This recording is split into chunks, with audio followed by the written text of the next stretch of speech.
Hey everybody, I'm going to continue our reading of Harry Potter. When we finished the last time, we heard that Harry had become the seeker for the Gryffindor Quidditch team, and we don't really know what that is yet, but we're going to find out pretty soon.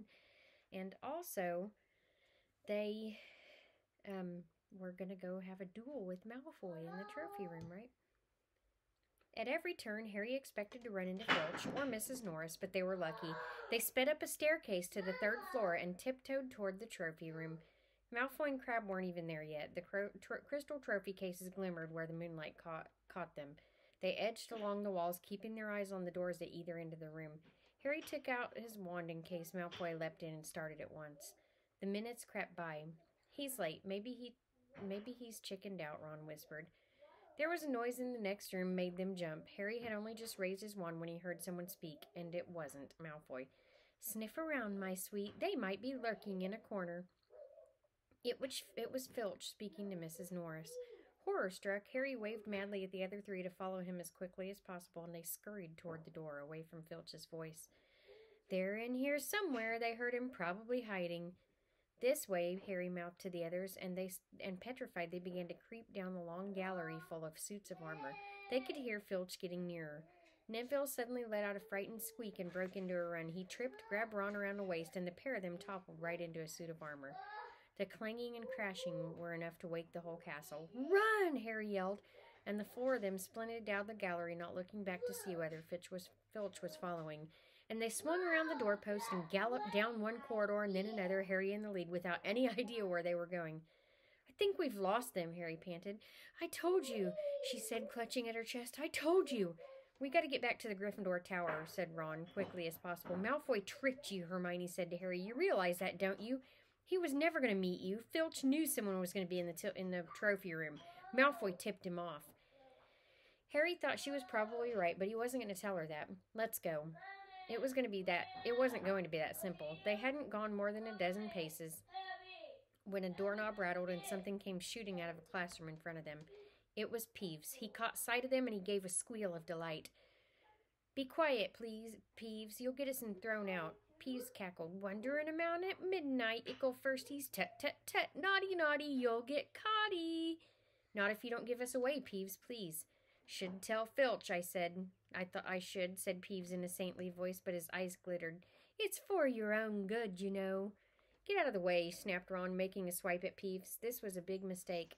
"Students out of bed!" Peeves bellowed. "Students out of bed down the Charms corridor!"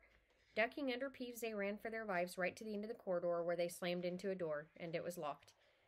"This is it," Ron moaned. "We're done for. This is the end." "Oh, move over," Hermione snarled. She grabbed Harry's wand, tapped the lock, and whispered, "Alohomora." The lock clicked and the door swung open and they piled through, shutting it quickly. "Which way did they go, Peeves? Quick, tell me." "Say please." "Don't mess with me, Peeves. Now where did they go?" "Shan't say nothing if you don't say please," said Peeves. "All right, please." "Nothing, ha ha, I told you I wouldn't say nothing I would say nothing if you didn't say please. Ha ha ha." And they heard the sound of Peeves whooshing away and Filch cursing in rage. "He thinks this door is locked," Harry whispered. "I think we'll be okay." "Get off, Neville." Neville had been tugging on Harry's sleeves. Harry turned around and saw quite clearly what. For a moment he was sure they'd walked into a nightmare, and this was too much. They weren't in a room, and as he had supposed, they were in a corridor, the forbidden corridor on the third floor, and now they knew why it was forbidden. They were looking straight into the eyes of a monstrous dog. A dog that filled the space between the ceiling and the floor. It had 3 heads, three drooling mouths, saliva hanging out of his yellow fangs. It was standing quite still, all 6 eyes staring at them, and Harry knew that the only reason they weren't already dead was that their sudden appearance had taken it by surprise. But it was quickly getting over that, and there was no mistaking what those thunderous growls meant. Harry groped for the doorknob. Between Filch and death, he'd take Filch. They fell backwards. Harry slammed the door shut, and they almost flew back down the corridor. They didn't stop until they reached the porch of the fat lady on the 7th floor. "Where on earth have you been?" she asked, looking at the bathrobes hanging on their shoulders and their flushed, sweaty faces. "Never mind that. Pig snout, panted Harry, and the door swung forward. They scrambled into the common room and collapsed, trembling, into armchairs. It was a while before any of them said anything. Neville, indeed, looked as if he'd never speak again. "What do you think they're doing, keeping a thing like that locked up in a school?" said Ron finally. "If a dog needs exercise, that one does." Hermione had got her breath back. "You don't use your eyes, any of you, do you? Didn't you see what it was standing on?" "The floor," Harry suggested. "I wasn't looking at his feet. I was too busy looking at its heads." "No, not the floor. It was standing on a trap door." "It's obviously guarding something." She stood up, glaring at them. "I hope you're pleased with yourselves. We could have all been killed, or worse, expelled. Now, if you don't mind, I'm going to bed." Ron stared after her, his mouth open. "No, we don't mind," he said. "You'd think we'd dragged her along, wouldn't you?" But Hermione had given Harry something else to think about as he climbed back into bed. The dog was guarding something. What had Hagrid said? Gringotts was the safest place in the world for something to hide, except perhaps Hogwarts. It looked as though Harry had found out where the grubby little package from Vault 713 was. Chapter 10, Halloween. This is when some crazy stuff happens. I like this chapter. Malfoy couldn't believe his eyes when he saw that Harry and Ron were still at Hogwarts the next day, looking tired but perfectly cheerful. Indeed, by the next morning, Harry and Ron thought that meeting the three-headed dog had been an excellent adventure, and they were keen to have another. In the meantime, Harry filled Ron in about the package that seemed to have been moved from Gringotts to Hogwarts, and they spent a lot of time wondering what could possibly need that much protection. "It's either really valuable or really dangerous," said Ron. "Or both," said Harry. But as far as they knew for sure about the mysterious object was that it was about 2 inches long. They didn't have much chance of guessing what it was without further clues. Neither Neville nor Hermione showed the slightest interest in what lay underneath the dog in the trapdoor. All Neville cared about was never going near that dog again. Hermione was now refusing to speak to Harry and Ron, but she was such a bossy know-it-all that they saw this as an added bonus. All they really wanted now was a way of getting back at Malfoy, and to their great delight, just such a way arrived in the mail about a week later. As the owls flooded into the great hall, as usual, everyone's attention was caught at once by a long, thin package carried by 6 large screeching owls. Harry was just as interested as everyone else to see what was in this large parcel, and was amazed when the owls soared down and dropped it right in front of him, knocking his bacon to the floor. They had hardly floated out of the way when another owl dropped a letter on top of the parcel. Harry ripped open the letter first, which was lucky because it said, "Do not open the parcel at the table.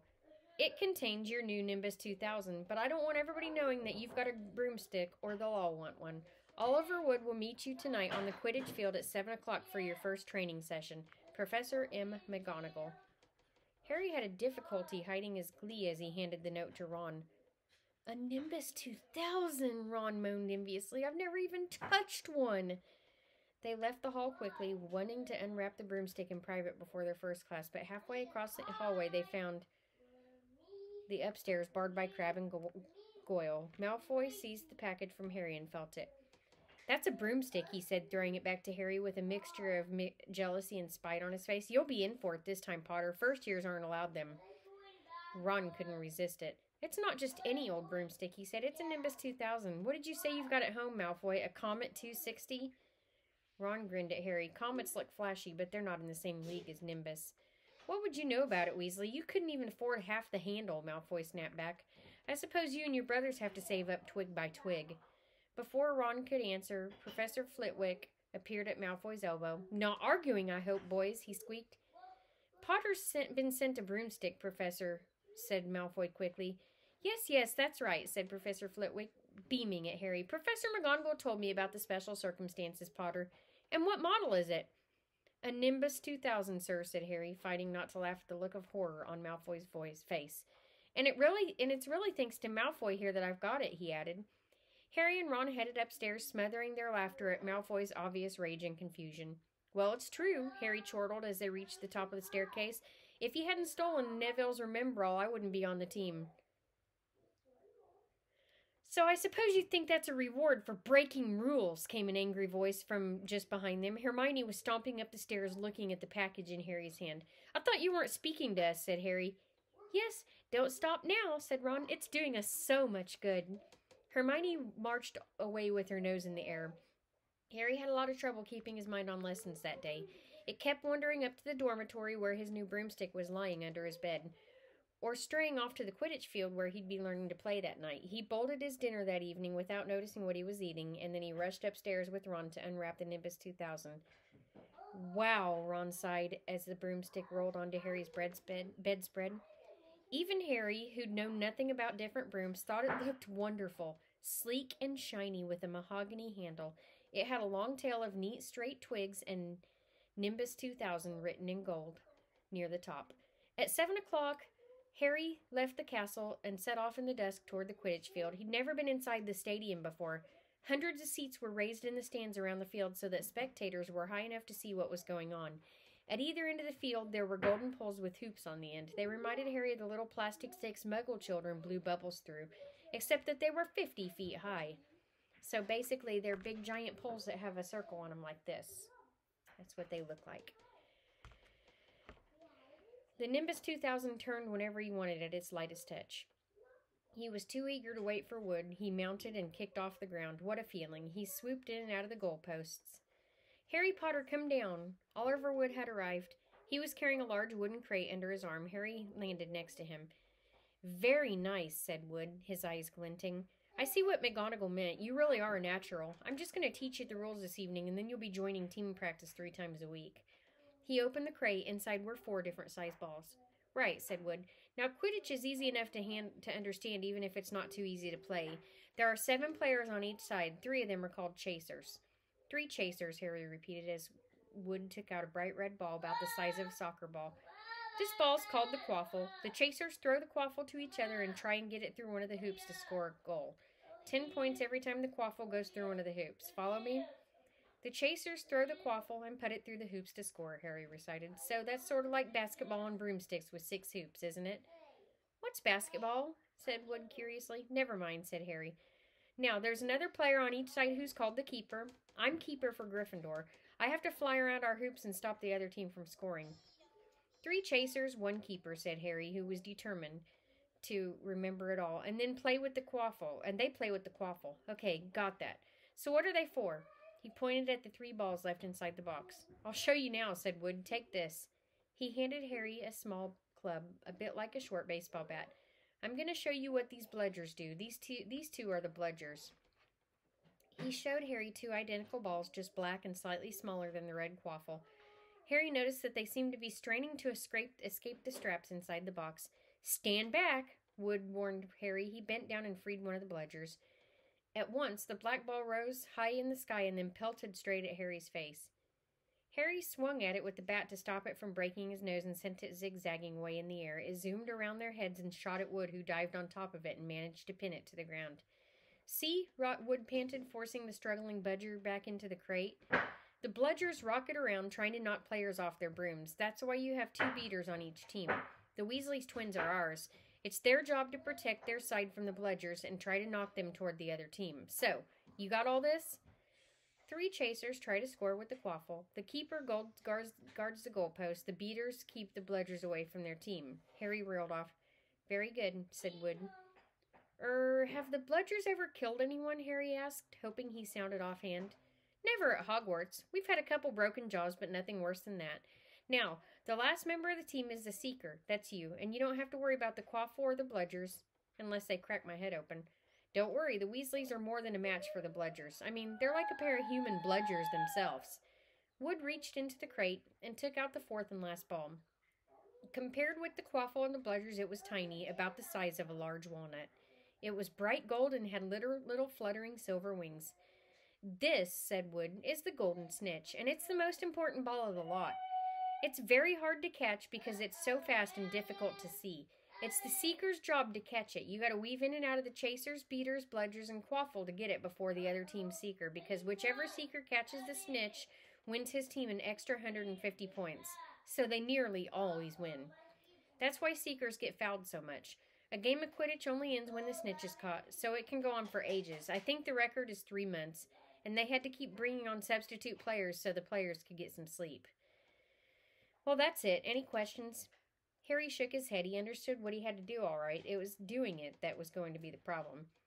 We won't practice with the snitch yet, said Wood, carefully shutting it back inside the crate. It's too dark. We might lose it. Let's try out with a few of these. He pulled a bag of the ordinary golf balls out of his pocket, and a few minutes later, Harry was up in the air. Wood was throwing the golf balls as hard as he could in every direction for Harry to catch. Harry didn't miss a single one, and Wood was delighted. After half an hour, night had really fallen, and they couldn't carry on. That Quidditch Cup will have our name on it this year, said Wood happily as they trudged back up to the castle. I wouldn't be surprised if you turn out better than Charlie Weasley. And he could have played for England if he hadn't gone off chasing dragons. Perhaps it was because he was now busy with Quidditch practice 3 evenings a week on top of all of his homework, but Harry could hardly believe it that he'd already been at Hogwarts for 2 months. The castle felt more like home than Privet Drive ever had. His lessons, too, were becoming more and more interesting now that he had mastered the basics. On Halloween morning, they woke to the delicious smell of baking pumpkin wafting through the corridors. Even better, Professor Flitwick announced in charms that he thought they were ready to start making objects fly, something they'd all been dying to try since they'd seen him make Neville's toad zoom around the room. Professor Flitwick put the class into pairs to practice. Harry's partner was Seamus Finnegan, which was a relief because Neville had been trying to catch his eye. Ron, however, was to be working with Hermione Granger. It was hard to tell whether Ron or Hermione was angrier about this. She hadn't spoken to either of them since the day Harry's broomstick had arrived. Now don't forget that nice wrist movement we've been practicing, squeaked Professor Flitwick. Swish and flick, remember? Swish and flick. And saying the magic words properly is very important, too. Never forget Wizard Buffalo. Wizard Barufio. Instead of who said instead of and found himself on the floor with a buffalo on his chest. It was very difficult. Harry and Seamus swished and flicked, but the feather they were supposed to be sending skyward just lay on the desk. Seamus got so impatient that he prodded it with his wand and set fire to it. Harry had to put it out with his hat. Ron, at the next table, wasn't having much more luck. Wingardium Leviosa, he shouted, waving his arms around like a windmill. You're saying it wrong, Harry heard Hermione say. It's Wingardium Leviosa. Make the gar nice and long. You do it if you're so clever, Ron snarled. Hermione rolled up her sleeves, flicked her wand, and said, Wingardium Leviosa. Their feather rose off of the desk about 4 feet above their heads. Oh, well done, cried Professor Flitwick, clapping. Everyone see here, Miss Granger's done it. Ron was in a very bad mood by the end of class. It's no wonder no one can stand her, he said. She's a nightmare, honestly. Someone knocked into Harry as they hurried past him. It was Hermione. Harry caught a glimpse of her face, and he was startled to see that she was in tears. I think she heard you. So, said Ron, she must have noticed she's got no friends. Hermione didn't turn up for class the next class and wasn't seen all afternoon. On their way down to the Great Hall for the Halloween Fest, Harry and Ron overheard Parvati Patel telling her friend Lavender that Hermione was crying in the girls' bathroom and wanted to be left alone. Ron looked still more awkward at this, but a moment later they'd entered the Great Hall where the Halloween decorations put Hermione out of their minds. And that's where we're going to end for today, and we're going to see what's going to happen, because something crazy is going to happen at the Halloween celebration. It might have to do with a troll. You guys will have to listen next to see what happens. I love you guys. Bye.